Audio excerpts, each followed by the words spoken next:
Shuko, hello. Hi, Geoff. Do you remember the last time you had a regular phone call?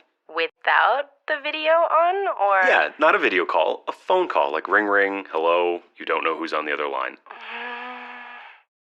I have a theory. I have a theory why most of our calls are video now, when we still have the old technology. It's not just because everyone likes looking at these beautiful, colorful screens, and everyone's funny backgrounds and whatever. It's because, clearly, they convey a lot more information. You get an extra data set coming through that helps you, or helps the call seem more personal, revealing. I actually made a test with this. I met a mentalist on a video call. Okay. That was also my initial reaction when I got the request, but here we are. Wow. I guess it's not only me who's super curious to see how this went for you. And I have to admit, I'm also quite curious to see what he found out about your identity. Well, I think you'll be a bit surprised, but I can imagine. We'll get to that anyway. Welcome everyone to this episode in which we will discuss identities, not just in the physical world, but mostly in the digital world. And it's going to be magical.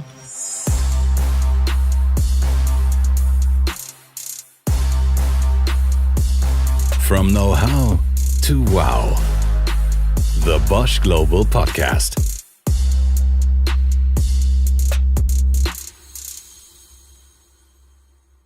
Wow. Can I ask you something? I was giving you the opener. Come on.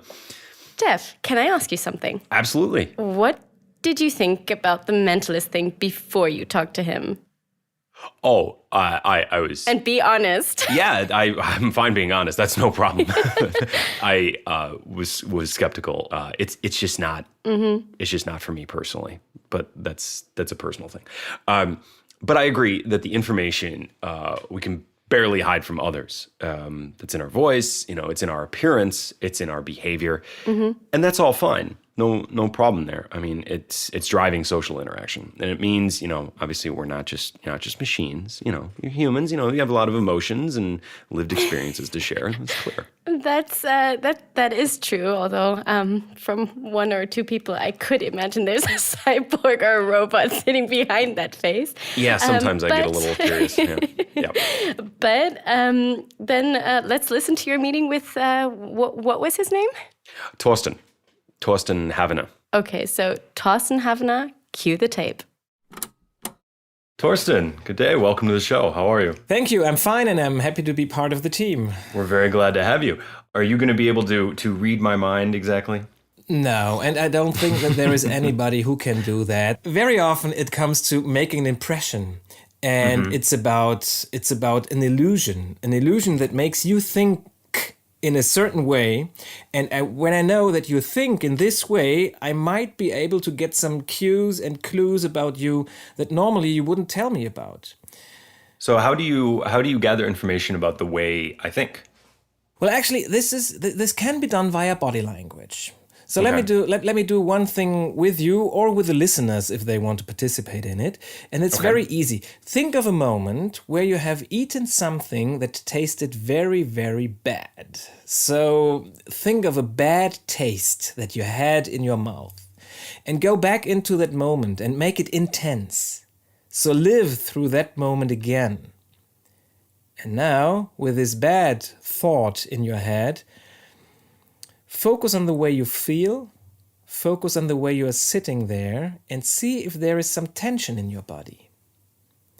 And now, let's change that inner thinking and think of a moment where you tasted something very, very good. It was really a delicious meal that you had in your mouth.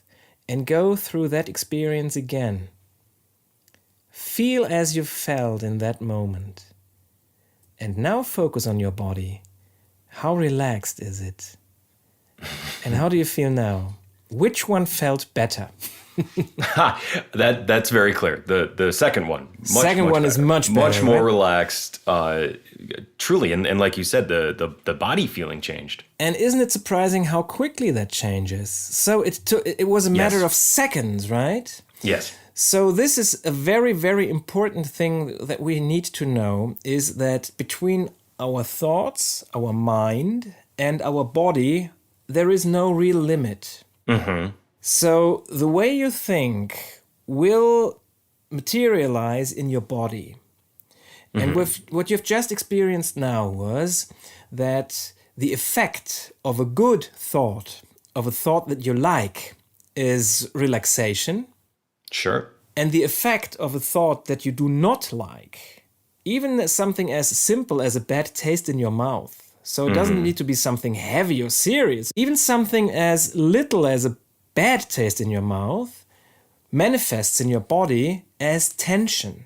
What are kind of some of the next level stuff after? Because I think a lot of people are aware of, okay, a smile is good and a frown is bad. What are some of the next level observations that you use?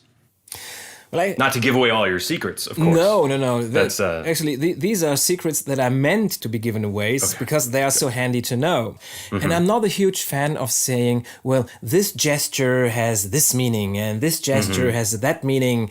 And because actually, I think there is a lot of nonsense around there. I've always felt that way. Thank you for saying that. Okay. What you can observe else is there tension in it or is there no tension in it? And this is one of the biggest secrets. These are the two cornerstones of body language. It's relaxation or tension. In everyday life, that's all that there is. So is there a way that you specifically change how you're observing people? Yeah, of course. Well, quite obviously, I focus on the face, on the shoulders, and on the hands. So all the gestures that we can make with our feet, well, they can be quite good to know, but in a Zoom call, if I'm bouncing my leg up and down like I'm really nervous, you wouldn't see that right now. Yeah. It's very hard to see. What I can see is, and most people don't recognize that, is how you're breathing. Because when I'm observing your shoulders, I see the way you are breathing. Oh, now I'm very conscious of my breathing. Thank you for that. Yeah, there is a very, very good sentence that is, the energy flows where the attention goes. So Indeed it does. So Yep. that's very good to know, by the way. If you want to observe somebody, it can be very, very handy to tell you beforehand, well, I'm going to observe that person. Because as the energy flows where the attention goes, your attention will be there and you will see much more. That's fascinating. And it makes perfect sense when you think about it, but it's not something which would necessarily be obvious otherwise. Of course, it's still the subconsciousness that does all the work, but your consciousness is telling the subconsciousness, go there, observe this, and tell me everything that you see. And this again can be something that is very, very handy in, for example, in negotiations.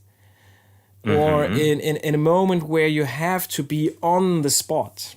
Many people think it's something esoteric or too spiritual, and actually it comes from the spiritual world, and I'm a very spiritual person, but it's a very handy technique to use in everyday life. I have to say, I will be totally upfront and admit I was very skeptical about this idea. I had never really understood what a mentalist actually did or what the idea was. When this idea came up, I was less than thrilled, but all the ways, but I was open nonetheless. I didn't see that. There was no tension in your body when you introduced. Yeah, exactly. So. But the way you explain this, it's as I said, it's non-obvious to someone who wouldn't know it, but as you explain it, it is perfectly intuitive. Coming back to the topics in our episode is, preserving our personal data. Yes. So now, clearly, of course, you are a gentleman, and you would never use any of these skills for anything less than a good deed. But if I thought that you would, yes, if I thought that you were going to try and get some information from me, yeah, what are some things that I could do to kind of guard myself, aside from just putting a wall up, not letting you see me, and not saying anything? If you want to get something out of somebody, it's always at the emotional level. That might be pressure, for example. That might be fear. That might be joy. That might be that you like me. And then it's easier for me to get some information. Another thing is, with kindness. Just be kind. Okay. Picking up the right cues. For example, you call this trappings, right? I can see the background of where you are sitting right now. And I can see a lot of things that tell me many, many things about you. For example, that you like comics, that you have seen the movie with Tom Hanks because there is this little ball with Wilson on it, right? Wilson. Yep. So, for example, You got me. in order to know, for you to know that I'm really interested in this, I could pick up these cues and I'd say, oh, you've seen this movie with Tom Hanks. I really loved it. This ball is called Wilson, right? And most of the time, it's as easy as that. Again, if it was the case, like you said, in some negotiation or in any sensitive discussion, if there was a piece or a certain kind of information that I didn't want to reveal, but you really wanted, how does that work? How do I defend myself from you as a quote attacker? Well, as I told you, pressure is one thing where you reveal some things of you that you might not want to reveal. As there is a link between our mind and our body, you can reduce the pressure when you are relaxing, not only in your mind, but also in your body. In a totally relaxed body can be no really tense mind. So as soon as you feel that there is something going on, that you are stressed, that you are in doubt, that you are angry, that you are sad, because of something that somebody told you right now in a negotiation, the first thing that you can do is relax. Just relax. And tell yourself, very good sentence, I'm allowing myself to relax. Not I'm relaxing, I'm relaxing, because this puts you again under pressure. And just breathe. Just concentrate on inhaling and exhaling. And you see, as much as your body relaxes, your mind will follow. I like that sentence. As much as your body relaxes, your mind will follow. I like that a lot. I have to remember that. And it absolutely is worth sharing. It's excellent. As I said, non-obvious but highly intuitive. It's excellent. I'm really glad that we had the opportunity to share this with our listeners, because I think for sure there's some very interesting takeaways here. Yeah, I'm glad you like it. Thank you very much. This has been illuminating. I'm happy that we had the opportunity kind of to do this exchange with someone else, because you could kind of take the lessons from Thorsten and apply them to me as we were actually doing it, even if maybe necessarily I didn't actually want that. Because there are times when we want to control who knows what about us, of course. We need to control it even. And I think as much as being social with others, like you and I are coming into this now, it's important to protect your privacy. That goes without saying. And it's something that has become increasingly difficult as well. There's personal data about us being stored in so many different databases these days. It's practically everywhere. I totally get what you mean with it feels like we're losing control. Perhaps let's take a look at the way this evolved on the internet. So this is Christian Bormann. Well, what we started with was that you created an account on every website. And then you have your own username and password on every website. And people started having like hundreds of passwords they have to remember. And then you choose in secure passwords or you share passwords and in general login credentials. Yeah, for sure. Personally, I know that I have hundreds of passwords. I know I have hundreds of them. I don't know what they are exactly because of the way I store them. So that's nice. But it is time consuming and can be frustrating. But Shuko, do you have a personal system for managing all your credentials? Well, I actually do have a password manager. And the challenge is already to remember the password of this password manager as well, with all the other passwords that we also have for Bosch and for everything else. So I have to admit, it is quite challenging. Do you have it like on a sticky note under your keyboard? I do not, because then I would be reprimanded by our security officers at the office. But it is true that I try to, I try to always link it to something personal, which is already not very secure. Oh, I'm going to socially engineer that. That's going to be great. I can't wait. But some years ago, internet companies came up with something more convenient for people like me. So the solution was to create something called OAuth and OpenID Connect, which is a form of federated identity. So these are services that you can use for logging in at other services. Right. So for instance, if you have an account on a large social network, just as an example, or this other account on another big search engine, again, for example, they can serve as the identity provider so that you'd be able to use these accounts to log in to shops or forums or whatever. Exactly. So it's just a click of a button to log in, and no need to remember your username, and definitely no need to remember your password. And now comes the but. You always need to put it in the but. Yeah, sure. But you're right.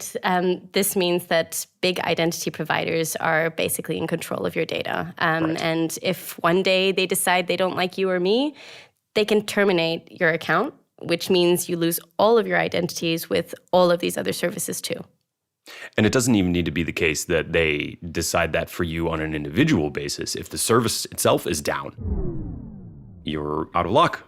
And that happens. These systems do go down. We just saw an example of that with one of the large media providers a couple weeks ago.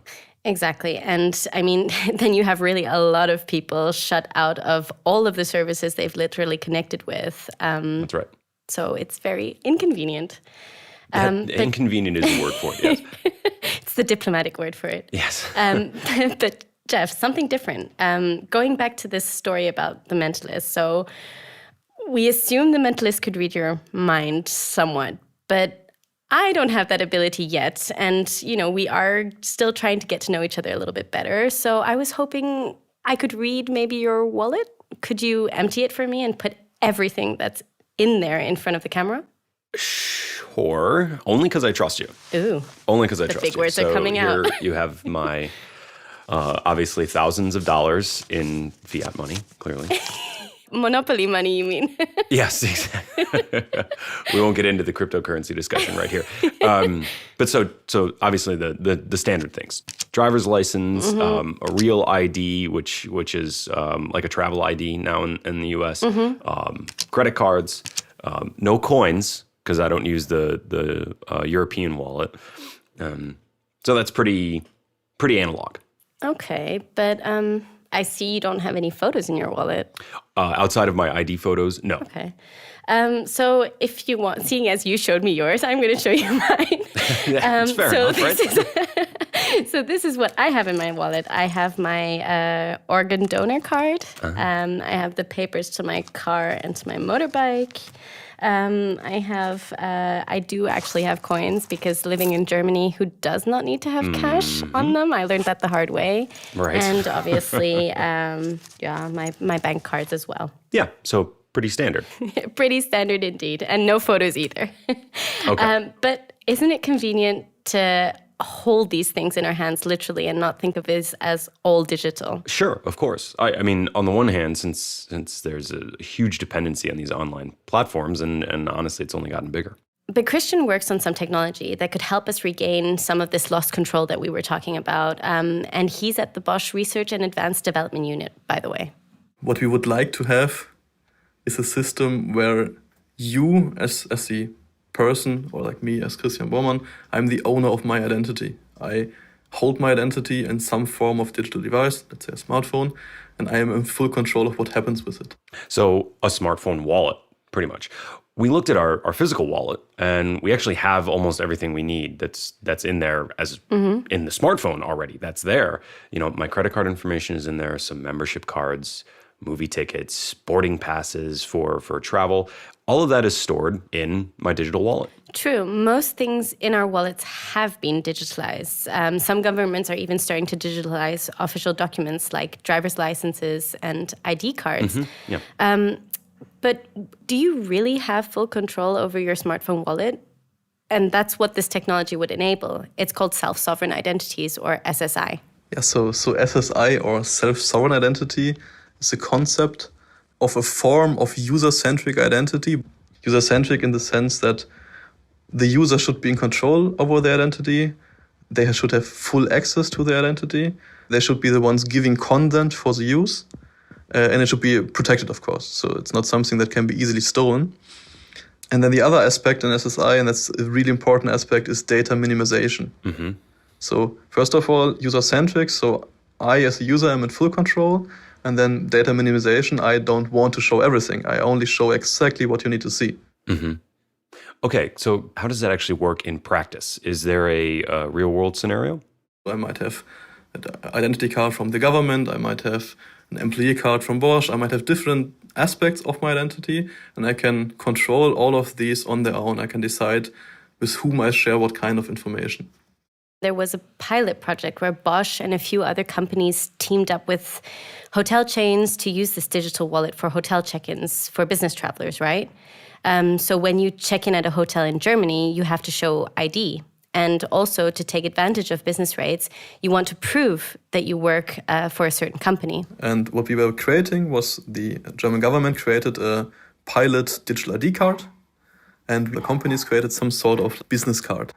And we used this together in a hotel for a check-in, meaning that you go to the hotel, and instead of having to manually show your plastic ID card and then them writing down all the fields and so on, you scan a QR code and you present your card, and that is the whole login process. Yeah, and for sure, especially over the last couple of years, we've all become pretty accustomed to QR codes. Yes. But I have to admit, I'm also a little skeptical of these. I don't know exactly what information is either being taken from me or being given through my phone. Mm-hmm. When I use that, it's a little bit of a black box. Because maybe it's just something I don't want to share. And so that brings us back to the theme of privacy. And that's a very good point. And it's where it gets really interesting, actually, because when Christian checks in at a hotel with his new digital wallet, it actually protects his privacy because the app doesn't show his whole ID card and it doesn't reveal all the information on the employee's card. You basically requested some information from your ID card, some information from your business card. You say, yes, I want to share this kind of data with the hotel, and you are checked in. So as you can see, only the data necessary for this process is revealed to the other party. Which is ideal. And it gets even more ideal or even better. Tell me about, for example, the last situation where you needed your ID card. I just needed it yesterday at a restaurant. Probably to prove that you were over 21? Yes. Despite that I look about 55, but yeah, that's fine. You do not. So listeners, he does not. So there's nothing wrong with looking 55, but then to be 21. You said that they needed to know that you're over 21, but they actually didn't need to know your date of birth. And somehow, because you showed your ID card, you revealed that unwillingly, and you revealed much more. For example, in Germany, on your ID card, you do have your home address. I'm not sure how it is in the US. Also, yes. Okay, so there you have it. They can actually just copy your home address as well. Mm-hmm. With the kind of digital wallet that Christian works on, you could just prove to someone you're over 21 without having to reveal your actual age, the date of birth, your place of birth, or your home address, for example. Wow. And that is where things get a bit crazy. This is something that we call zero-knowledge proof or zero-knowledge proof systems or protocols, which is basically just the idea of a cryptographic proof which leaks no further information about what you want to prove. Cryptographic zero-knowledge proofs. Very interesting. But can we talk a little bit about how they work? Well, as Christian said, let's go a bit crazy, Geoff. I have a magic trick of my own. It's not as spectacular as your mentalist moment, let's say, but It explains zero-knowledge proof somewhat. But I need a little help for this. And so I'd like to introduce my wonderful assistant, Patrick. Yeah. Hey, Patrick. Hi. So listeners, you need to know we're all recording at home, and the three of us can see each other on a video call. Patrick, please show us what you have in front of you. What I have here is 2 identical chips. They're pretty much like poker chips. So Geoff, you agree that they are identical? Yeah, they look the same to me. So great. Here's how this works. I want you to send Patrick a private chat message and tell him to swap the chips or not to swap the chips. Patrick then moves his camera away from the chips and does as you told him. Then he shows us the chips again, and I'm going to tell you if they were swapped or not. Understood? I think so. I'm typing right now. Okay, got it. I'm turning my camera away and do this. And now? So, from what I can see, I think you swapped them.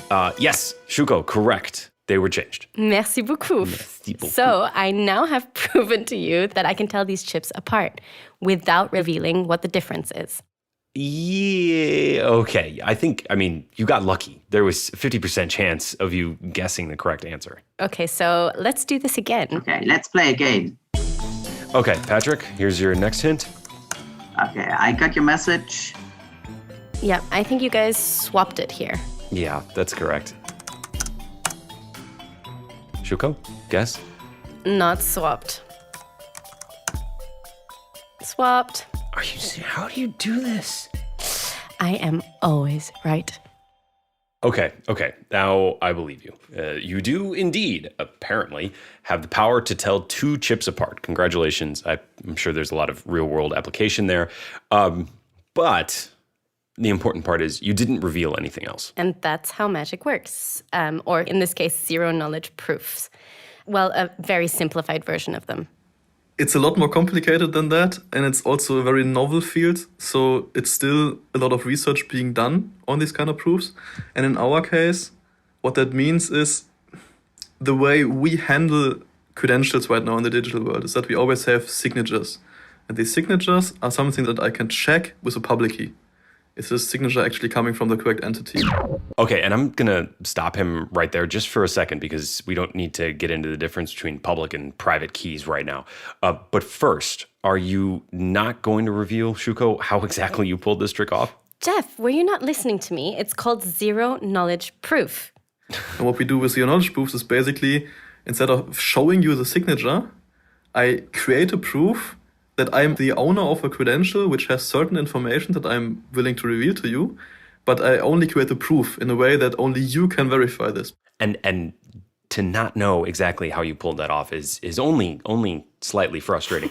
But this cutting-edge cryptographic approach, that is really fascinating. And while Christian might know much more about that than we do, it's challenging for him too. So working with the newest technology is never easy. We all know that, whether it's hardware or software.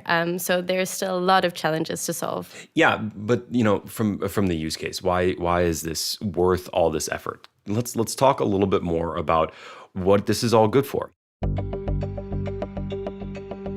I understand, and I think all of our users and listeners understand the idea of proving that I'm an adult to check into a hotel room or I have my boarding pass. But what else could we actually do with this? Well, if you think of it, we can do actually quite a lot of things. So you could prove very small things like, am I qualified to go to university? Using your digital high school diploma, or talking about your income. My income is X $1 million using your digital income statement. But the real power of this technology lies in combining the different proofs. So let's say you want to apply for a college scholarship. You can simply prove online that you qualify by creating a digital proof combining data from your ID card, from your income statement, and your high school diplomas. Fascinating, right? Yeah, that actually, when you put it that way, that actually makes a lot of sense. We just went through this on a personal level, doing the visa process for my wife. Oh, God. Yeah, oh, God, indeed. The amount of data we had to collect from so many different organizations was just a tremendous effort. And it's all on paper, too. I had to scan everything. I thought everyone's talking about digital transformation, but everything was in paper. I took down half a rainforest just trying to upload this stuff. Oh, God. It was ridiculous. And then someone's just turning around and typing it all into a digitized system anyway. It's crazy. It is. It definitely is. And so, using your example, many things could be so much easier using this self-sovereign identity technology. So we could eliminate a lot of different steps in the various processes. And you named a few. And some experts actually estimate that it could unleash a 3 to 4% boost in gross domestic product by 2030. So if we take the example again from the United States, that would equal to almost $1 trillion. Okay, I'm not super sure about that number. That is a very large number, but It is. nonetheless, that is an incredible thing. But just by digitizing what is sitting in my wallet today. So, jein, as we say in German. So I would say it's the beginning. Okay. Christian says SSI has applications way beyond that. So one application we could also use it in is supply chain management. For instance, something that becomes more and more important, making sure that all of your suppliers adhere to ethical and environmental standards, for example. Mm-hmm. So right now what we have already is a lot of these companies are getting audited. And you have some kind of information about these audits. But supply chains is always a bit of a tricky topic because most companies don't want to make such a supply chain public because then competitors would learn what kind of materials they're using, what companies they are having relationship with. They could probably get a very good understanding about the price of materials and the price of product creation and so on. Yep.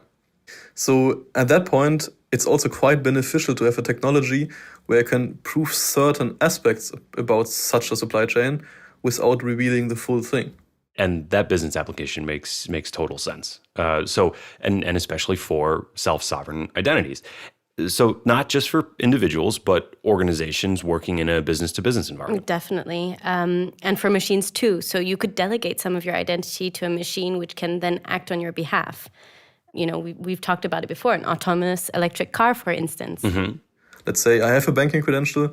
What I would like to be able to do is to delegate the capability to use this credential to my car so it can charge for 10 euros or whatever. Okay, that sounds logical. But wouldn't that already be possible today? I mean, I can load my credit card onto my phone and onto my watch and any other device I want, really. And then I can make purchases with it directly. You know, I mean, you do that at any coffee shop these days. And why couldn't I just do that with the car as well? Or the car could send me a notification while I'm driving it and I could verify a purchase, for example. Well, for these kind of things right now, you always need the central entity. You always have a payment provider.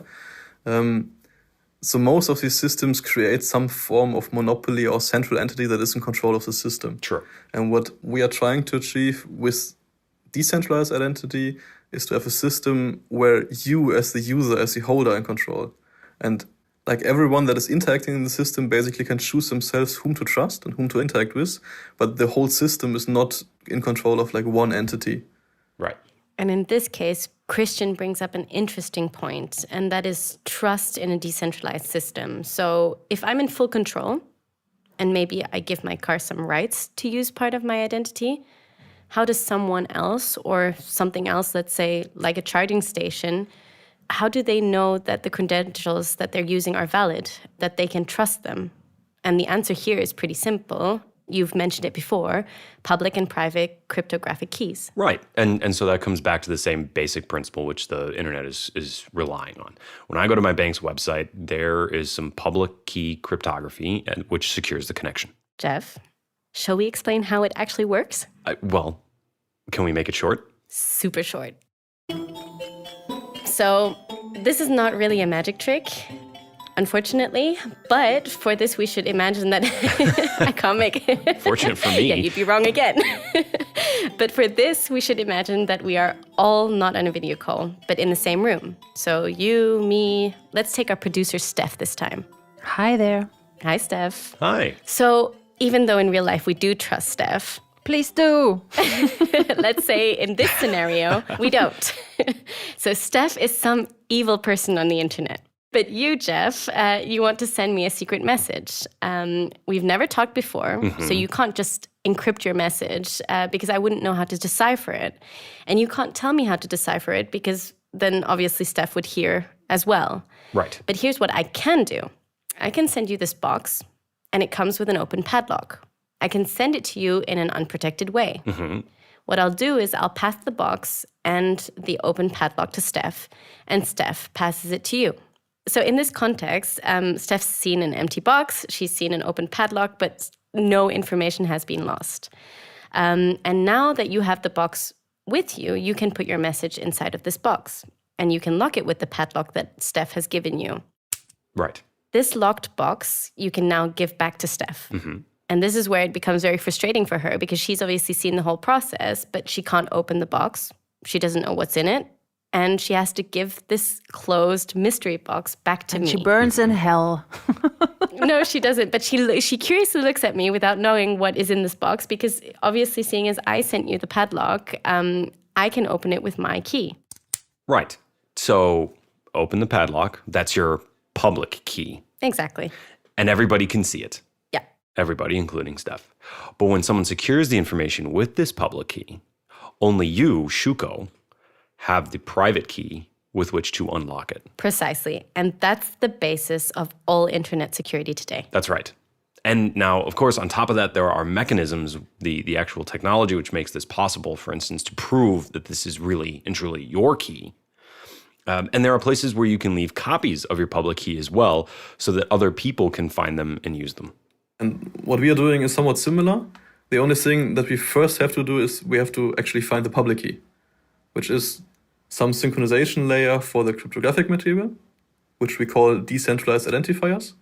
So that is where you would be getting your public keys from. Let's say, for example, from the organization that is creating ID cards in Germany, which is called Bundesdruckerei. They would have a decentralized identifier, which are used to look up their public key, which they can also use to update this information, for example. And then I can verify, okay, this kind of information is actually coming from the Bundesdruckerei, which I trust. I just want to point out that the hilarity and funniness of Bundesdruckerei, which sounds like state printer when we're talking about digital identities. But we're going to leave that alone. Never mind. Sorry, I need 5 seconds. It's true. It's true. The state printer gives me my digital identity. Come on. But I just got the connection. I think you being European and maybe too long in Germany, I didn't see the link there. Brain fart. Uh-huh. So with self-sovereign identity, the public keys will not be stored in a centralized place. Instead, Christian and many others involved with developing this technology want it to be an entirely decentralized system. So it should not be controlled by a single government or company or other organization or entity. And if you haven't lived under a rock for the past 10 years, which I assume you haven't, you know where this is going. And I hope all our listeners too. We're getting to blockchain. Ding, ding, ding. Which is the fundamental technology behind Bitcoin and all of the other cryptocurrencies as well. Or distributed ledger technology, as Christian calls it. DLT. Distributed ledgers, they exist for like a bit more than 10 years now. So it's still very, very new technology. Mm-hmm. And we want to use this in a very different way. We don't want to use like something like Bitcoin for payment. We want to use it for synchronization of data. Mm-hmm. So that is one part where we have to make sure that everything is working fine and we don't have weaknesses in our consensus mechanism and so on. And that's exactly what Christian and his team are working on. So with this, proofs are verified against this decentralized infrastructure to make sure that nobody is in full control of it. But he says a distributed ledger, or I think you called it DLT, is just what they're using right now. It might turn out that there are better technologies to do this in the future. Could be the case. But so where between research and application is this? We heard about the cutting edge technologies that they're using for self-sovereign identities. Mm-hmm. But also the pilot projects are already being implemented as well. Yep. That the German government, is the Bundesdruckerei, is issuing digital ID cards for testing purposes. And also, this only makes sense if it doesn't work in Germany alone, right? Mm-hmm. You know, you want it to become a worldwide standard for this to work. So you know how I love when you ask a question and you answer it yourself? So here, all of the above.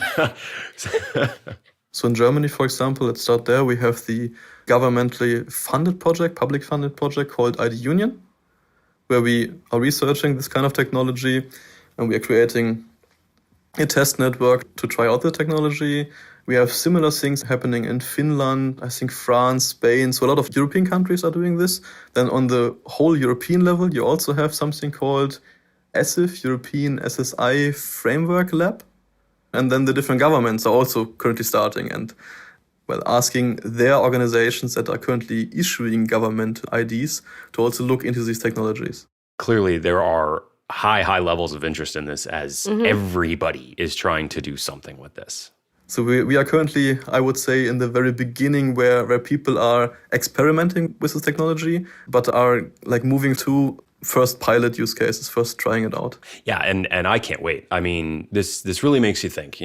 We talked a lot about the connected economy, connected societies, all of that. And we've touched on these things in our previous episodes. But I think without technology like a self-sovereign identity, this really is kind of superficial. So yes, self-sovereign identity elevates it. It brings digitalization to a whole new level. When I think about it, my last transatlantic flight, for example, I had to take a picture of my passport, upload it to my airline's website, and then sillily show it again at the airport check-in anyways. So it really feels like we've only gone halfway. A digital passport that I could share from my phone would make so much more sense.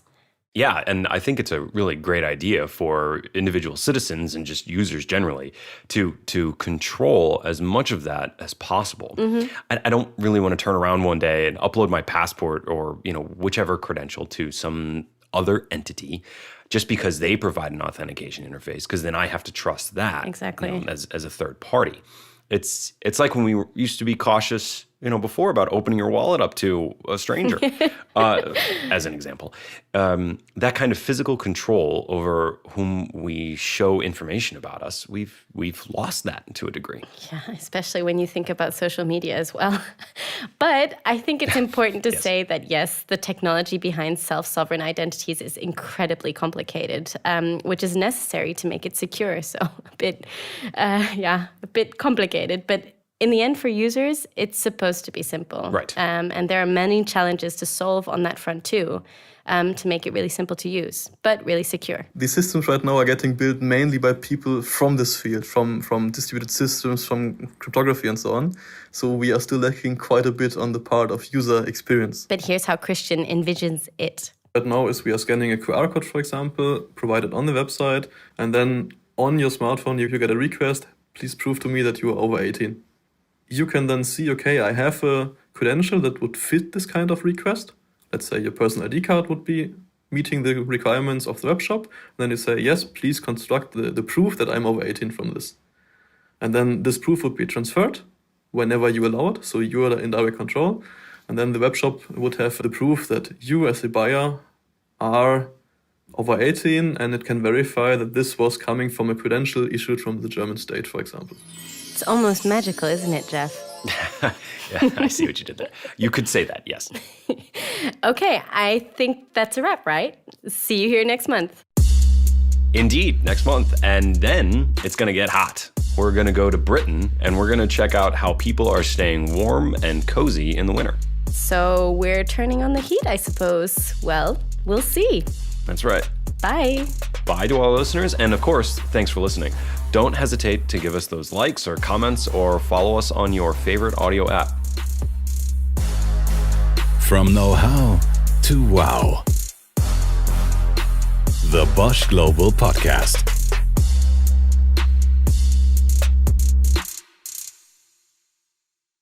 Well, I have to admit, seeing as I participated to the session that Geoff sent us, I was not so surprised about the topic. These things, though, really are, when done appropriately and when people actually understand and make use of these things, it is truly a game changer. I'm excited for it. I've been a crypto fan since the beginning. It was in 2013 that I first went to a Bitcoin ATM in the Merchandise Mart in Chicago. Oh, gosh. And really and truly, you put real American money, the green stuff, into a machine, and then it put up a QR code on its screen. Okay. And you scanned it, and it's like, oh, you have crypto now. That was it. It's wild. And so when you can put those things in the context of actually identifying yourself, like we talked about, your age, or yes, I did get a diploma from this university, or, pick your qualification, whatever. To have actual control over that as a user, that's something special. Because right now you simply don't have it, and you don't recognize the danger that could be with that. By having a central entity being in control of those things, it's a dangerous aspect. But We're getting there. I'm But excited. it's not only from an aspect of. I think the more you feel secure about your identity and about what you control to other people, you'll also be more open about sharing certain other things because you're thinking, okay, it's not going to be used in certain aspects. You know, I'm just thinking about my donor card. I have this little plastic thing that basically, if I hold it in my wallet when I have an accident or whatever, only through this can somebody tell the German government or whatever that I'm an organ donor. It's not put. Yeah, there's no digitalization of this thing. So if I land in hospital and nobody can tell them that I'm an organ donor, there won't be anything about it. And I mean, through this, you could potentially have my blood group, my everything, and I wouldn't mind sharing this to certain things, you know, if I know it's not going to go off to... That's fascinating. I don't know how many different things. But, you know, I think it's also from a sharing perspective. If I know my data is secure and I can control who is accessing it and what I'm giving them, I'll be more likely to